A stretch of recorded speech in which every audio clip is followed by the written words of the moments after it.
welcome to the seminar of EGS.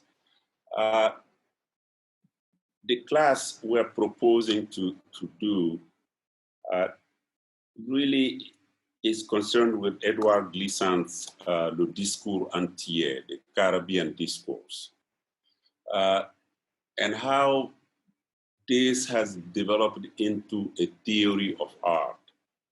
Now, I'm gonna be leading this morning or whatever time it is in your place session, and then in the afternoon, Terri will be leading the session. But having said that, as I speak, she will be coming in and out to make corrections, amplifications, or explanations, and so on. Now, why the Caribbean discourse? Why the Caribbean discourse? First of all, because this, if you look at, again, in quotation mark, Anglophone Caribbeans, Hispanophone Caribbeans, Francophone Caribbeans, there's been writings and theorizing, but the theorizing that are usually located in specific places. There was no theorizing that synthesizes Caribbean discourse. And this is what Glissant attempted to do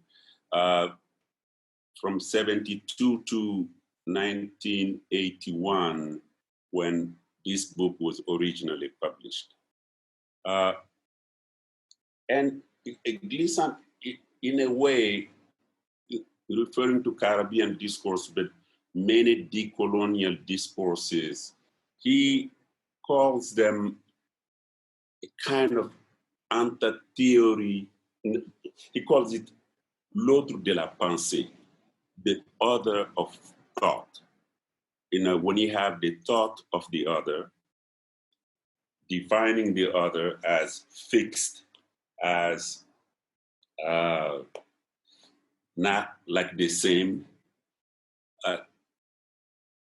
Meanwhile, in the encounter between cultures, in the contact zones, people are meeting, even though you are defining them as this type or that type, the meetings are taking place and thought is being created. And this is more or less what this contact zone, this zone of relations that are now authorized all the time, that Glissant is calling the other of thought, as opposed to the theory of the other.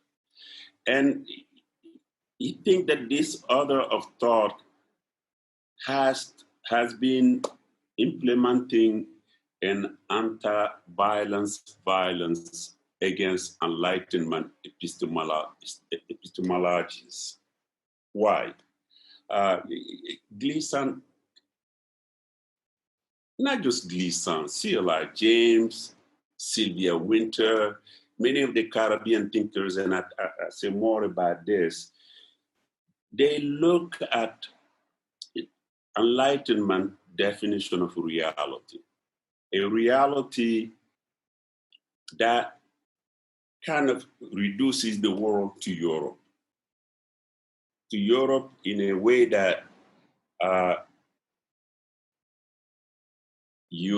once Enlightenment got rid of religion, what we have left is a science defined by Europeans. And this science not only silenced all the other areas of the universe, it wasn't just about silencing, but also annihilated some areas, destroyed some communities. So Enlightenment is advancing, but as Enlightenment is advancing, I said this earlier, people begin to look at the Western project, begin to participate in the Western project. And Glissant comes and says, the West is not a geography. The West is not a geography. What does he mean by that? The West does not have a location in one place. The West is a project.